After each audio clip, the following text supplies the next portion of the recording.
Back at the top, it is 8 points. Arsenal in front of Manchester City. Let's go back to the Emirates. Right, he's smiling away. Someday for Arsenal, and in particular for the returning Gabriel Jesus, who joins us now. Thank you very much indeed, Gabriel. On a personal level, after all you've been through, how good does that feel today?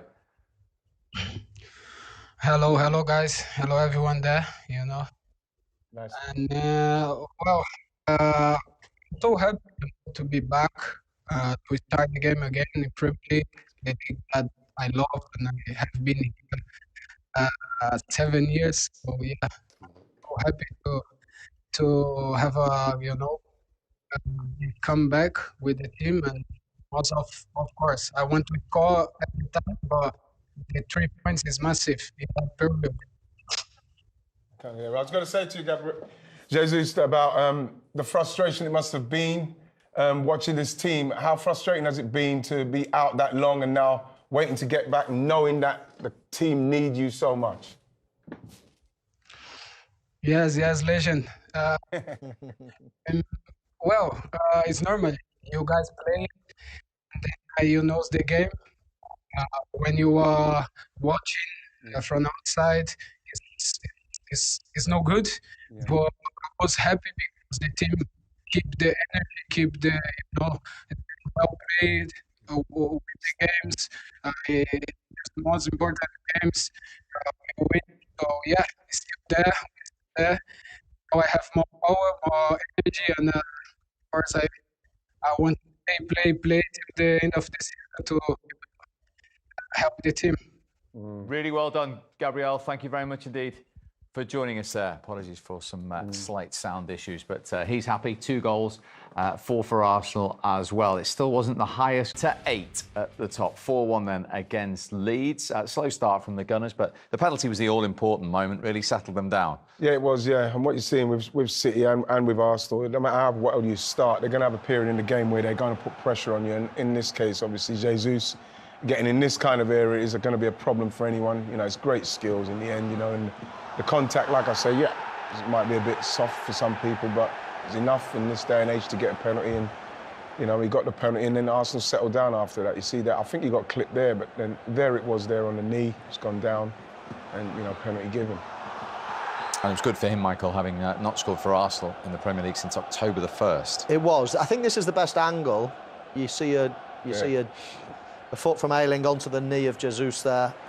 It is quite soft. There's not that much force in it, but I do think it's high. I do think there's enough contact to give a penalty. But the relief, when you come back from injury after a long period of time as a centre forward, you're just desperate to start hitting the back of the net again. For him to get a brace today. The penalty, not so convincing, I don't think you thought there, Sean. Nor did I. No, I see what he tried to do. I think the keeper left it as long as he could. I think if he waits that little bit longer, he maybe stops it, but it's a risk you don't really want to take as a goalkeeper. So, yeah, it goes in the end, and Arsenal 1-0 up at that time. And we said at half-time, next goal critical, and very much like Manchester City in their game in the second half. Straight away, Ben White makes it 2. Yeah, he does, and again, from half-time, I thought Arsenal needed to speed it up a bit, and I think they did with their passing. You see them in the last third, and once this goes across, he's not watching where Ben White is. He's lost him on the back post, and they're in. But this is what I'm saying about when you get a City and an Arsenal in this kind of area of the field, and you're not tight enough, and you're able to then get the ball in the box with runners. You're going to score. You've got to be a lot tighter. I saw Bournemouth do it. They've done very, very well defending, but in the end, he was free on the back stick and scored the goal. Yeah, doubling up out wide there. It's a common theme as well for Arsenal. Zinchenko getting forward. It's a brilliant ball by Martinelli. Yeah. And he nearly missed. He was only a couple of yards down. But they're not easy to keep down. Yeah. He'll be a relieved man to see it going off the bar. Yeah, and Jesus, as Michael says, to get a brace after all he's been through in his fight just to get back on the pitch. Yeah, I think he's come back sharp. But that's a great ball in there. And Trossard don't look, he just puts it into an area, but Jesus sees that area and attacks it and he slides it in. It's when he gets it there, Sean. Look at his turn, look at quick. Now the speed of it. This is what Arsenal weren't doing in the first half. The speed, then the movement, look at his pace into the box, and then you put it in the area. And then, and that is what they weren't doing in the first half. And this is what they're going to have to get back to, because this is what Arsenal were doing when they were doing it well, when they were beating teams. They were starting a lot faster, and it's taken them the second half to get going. Yeah, Christensen got one back for Leeds with the help of the deflection, and then It was Granit Xhaka's turn. Well, what he's been doing is he's been playing another 15, 20 yards up the field in this latest stage under Mikel Arteta, and that again was a fantastic run, but the ball into him was sublime from Ødegaard. Again, look, you give a player of that kind of caliber, see what he's doing, like we talked about Alvarez, just dropping off and letting players run off of him, and then he gets the time to put a ball in, and with that kind of time and that space, he's going to hit his target, and this, from this angle, you see it's a fantastic header, brilliant header. But that's what I think Saka brings when he's on the pitch. Did you see when Saka had the ball there? There was 3 or 4 Leeds players around him. That gives Ødegaard that space to be able to open out his body and lift his head up. Yeah, that's 7 goals for Granit Xhaka, his best goal-scoring season for Arsenal. So, in terms of the race, they were asked the question again by City. They've come up with a very comprehensive answer. Yeah, they did. And again, it's like I say, it's a young guy in what they've got to do. I have to say with Leeds, they started pretty well, but in the end, because Arsenal are playing the formation they know, the system they know, and they've got players playing well in the system, they'll just, even if they do concede a goal, they'll just keep going. Like I say, once Arsenal are playing with pace and real verve and real intensity, they're very hard to stop, especially at home. Joe, thank you. Yes, earlier in the day, Manchester City winning by 4 goals to 1. Then the question was asked of Arsenal, and they have done exactly the same and comfortably in the end, Brighty. Yeah, I say that's what they've been doing recently. You go into these games, and yeah, on paper they look very difficult, but Arsenal have been dispatching teams, especially at home. Didn't think they started as quickly as I'd like them to have, but in the second half especially, once they got themselves going, passed it a lot quicker, and they beat them quite comfortably in the end. It was good when you consider Man City winning and Arsenal having to win, and they've done it. They're showing a lot of maturity. Landmark win for Mikel Arteta as well, 100 as the Arsenal manager, and for the first time since he took over, they have won 7 Premier League games in a row. There's contact. I don't think there's enough contact for him to go down in the way he did, but that's what happened. You get a little contact there. He looked to me like he was really on the way down. I'm not saying I'm not happy to get the penalty, but I just think that these kind of penalties now are part and parcel of how the game is now. I think there's a little bit of contact there. He doesn't go, but that there, is what he's giving it for. There's the contact there, so. Sure. Eric. Yeah, I have to agree with that. It is a bit soft, but if you're going to do that, I think there's a point there. He chops him so well that Ayling can actually move his leg out of the way to avoid doing what he's done, but I felt like he puts his leg there. Okay, 3 out of 3, is it, you think, as well?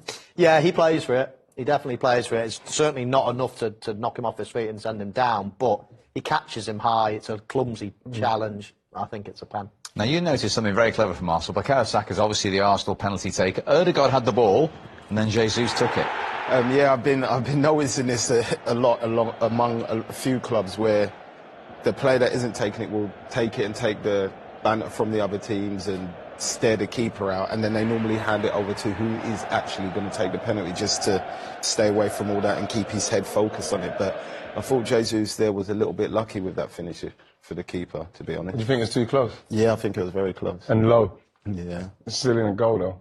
Yeah, he's going to say that. That's your fault for the penalties in the back garden. Fair enough. At 0-0, Leeds had a very fast start right from the kickoff, actually. Yeah, well, Arsenal have been caught on in starts, and it seems something that I think people have maybe noticed, that they're maybe not switched on, but this was a really, really good effort. It's a good save. You'd expect them to make that save, but it was a very good start from Leeds, and I thought they started very well. Once they got into this kind of area, like, see him doing great stuff here, Somerville, and he's got to do better with that. He's got to start that outside the post and whip it in. It's made it very easy for the goalkeeper to save it. And again, you look at this situation here, and once it does go into the box, it's a good save. It's a very, very good save there, but he didn't. The angle was too tight for him. But Arsenal started very slowly. I thought they passed very slowly. And I think they're very fortunate to get in front with that penalty. It's a poor penalty for Leeds to give away. OK, Arsenal in front. The rest of the games then to the Amex. And on that point, Leicester away when Haaland didn't play earlier in the season. You've seen a few of the headlines there. What can we read into that? Yeah, well, let's have a look at the numbers from that Leicester game when Haaland didn't play, Steve. I mean, this touches in the opposition box, obviously, at 24 is well down when Haaland doesn't play. However, the numbers outside the box in terms of the possession won, the pressures in the attacking third and the high turnovers, all higher. So it's just really compounding what what Sean just said there is you're probably going to get more work rate, more closing down, more winning the ball higher. So a different style, but certainly more touches in the box. And then what happens if you do get that? Then, Mike, if you get that kind of situation happens, and then you get the chances, you actually might get more chances. You might get more opportunities to create chances because you're winning the ball further up in the pitch, and then you're right where Liverpool don't want you, giving them pressure.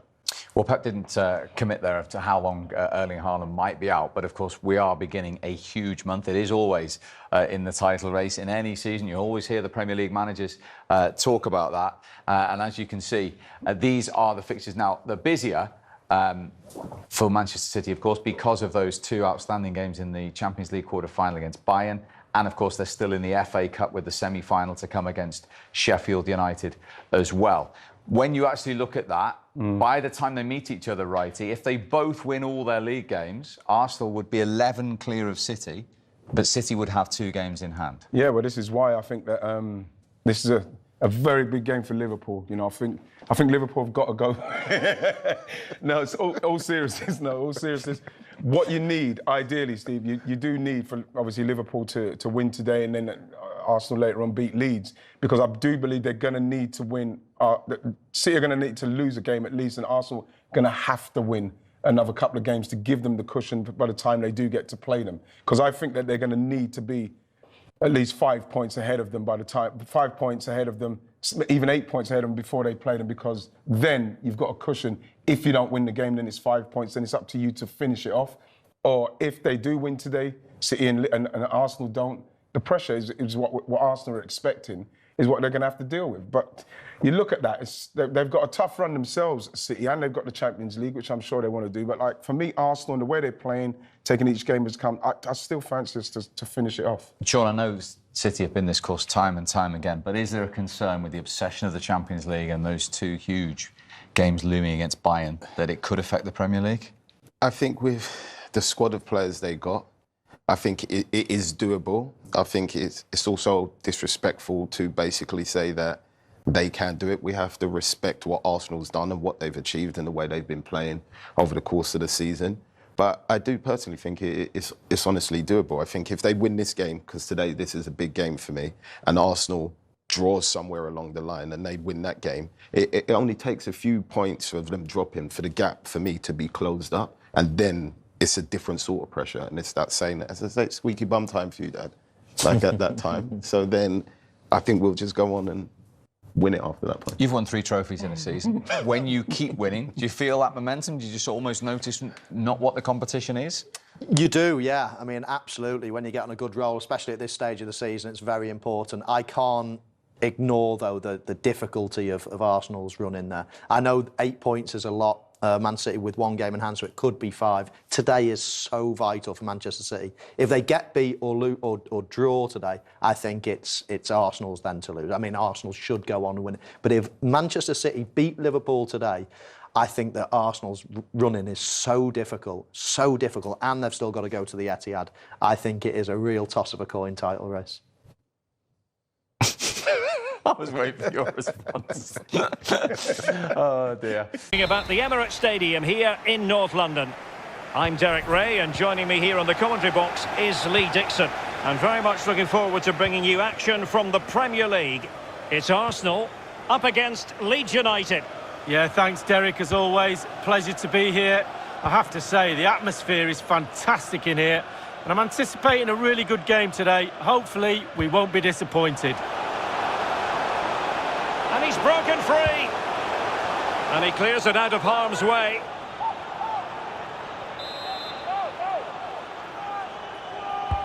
Played into the centre of the box.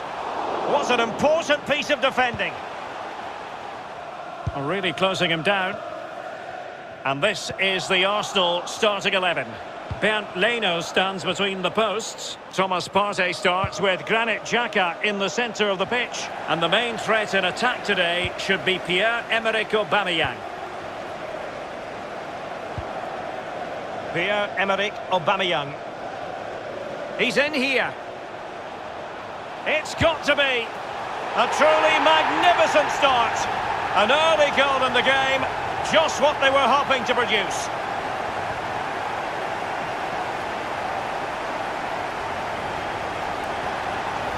Well, here it is again, and I wonder how he waltzes past the defender so easily. And once he gets himself settled with the keeper to beat, he hammers it into the back of the net. Smashing goal.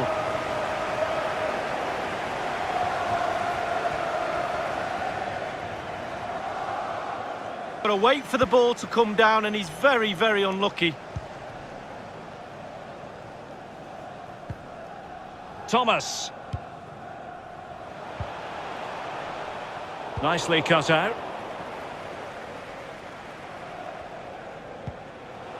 Well, can they exploit the space out wide? Plenty of players waiting in the middle. And you need your defender to take charge.